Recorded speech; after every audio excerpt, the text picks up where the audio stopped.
Have you ever wondered why so many people are suddenly so obsessed with investing? Are you too annoyed by the pretentious lingo they use, but kinda wanna know what the fuss is all about? Then this video is for you. Hey and welcome back to my channel. My name is Anna and I'm a German mechanical engineer based in Sweden. I have been investing in the stock market since 2018 when I was still an engineering student. The real reason I started was because some of my friends were doing it and I have no backbone. But there are some really good reasons why I kept going. So let's talk about the 5 reasons why you should invest your money. Number 1, protect your purchasing power. You've probably heard about a thing called inflation, which is the effect of the purchasing value of money going down over time and the prices of things going up. The inflation rate is usually around 2 to 3% per year, which means that after 1 year, money has lost 2 to 3% of its purchasing power. This year, the inflation was much higher than it usually is. In some countries, more than double the usual rate. And what inflation means for our money is that if we just keep our money on a bank account, we can purchase less and less things with that money each year. So generally speaking, it's better to put that money into things that increase in value over time than to just keep it in cash. Now, granted, you don't need that money in the next few years. Reason number 2, grow your capital. Many things increase in value over time, not just because of inflation, but actually beyond that. These things can be houses or companies, or in some cases even things like watches or special cars or paintings. Now, one important thing to note is that there's no guarantee that a specific item will go up in value over time. But depending on what it is, you can expect a certain increase. So, for example, the worldwide stock market has overall grown by about 7% each year over the past 50 years. Now, in some years it has gone up even more, in some years it has even gone down, and of course not everything on the stock market has gone up. There are a lot of companies that went bankrupt so that their stock value went into the ground, but on average the value of stocks has increased by 7% each year. Reason number 3, compound interest. Compound interest has once been described by Albert Einstein as the 8th world's wonder. According to Einstein, compound interest is the 8th wonder of the world. He who understands it earns it. He who doesn't pays it. At first this might seem a little bit exaggerated, but the math behind it shows that it's not. So let's visualize it with some numbers. Now, I've made a little spreadsheet to show why I think compound interest can actually qualify as a world wonder. So I'm going to compare how much money I end up with if I save 250 euros a month or invest 250 euros per month. And just to make this a little bit more visual, I've put my age here, and then we're gonna find out how much money I will have in 40 years when I'm 66. And the amount that I put here does not actually matter for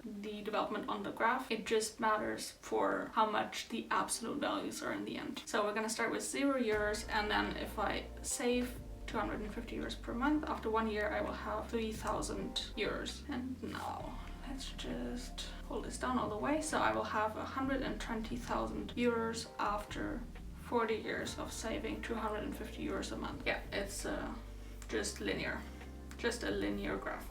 Okay, now I start again with 0 euros right now, and let's see. So again, we're just saving 250 euros, and I'm just going to assume a value increase of 7% of our investments every year, which is relatively conservative. We could go down to maybe 5 or 6% to be even more conservative, but we could also be a little bit more aggressive and say maybe 8 or 9%. So I'm just gonna go with 7%. By the way, I'm simplifying this a little bit and just assuming that we save the 3,000 euros and then we just invest them at the end of the year, so that they're only getting interest one time over the next year, and not like we could also do this monthly, but I cannot be bothered.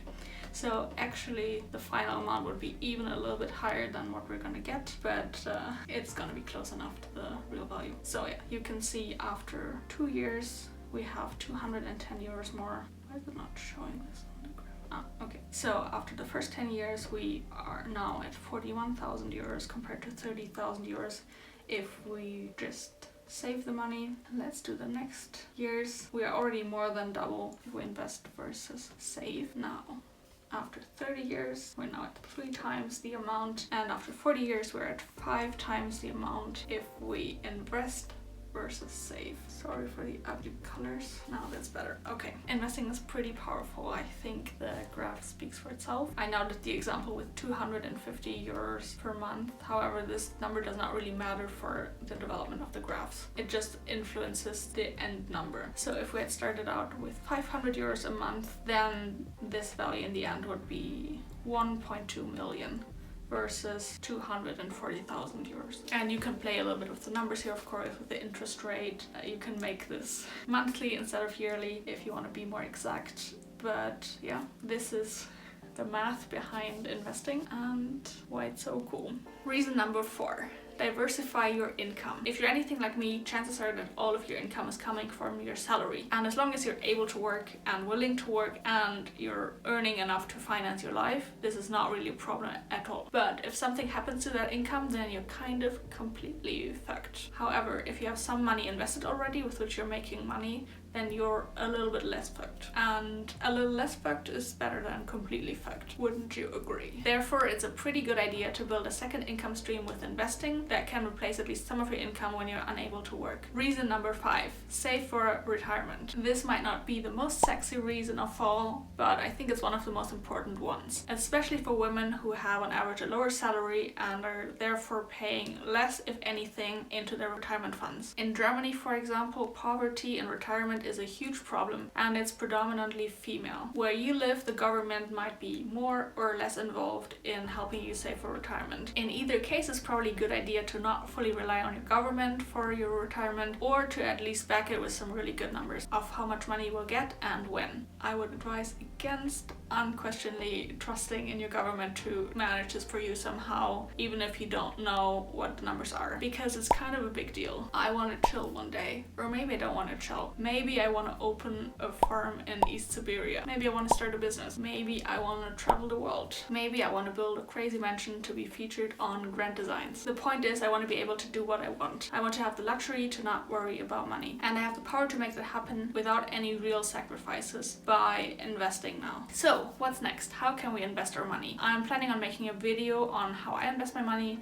and gonna link that somewhere on the screen, so you can watch that if you want to take things a step further. Thank you so much for watching, and let's make some money.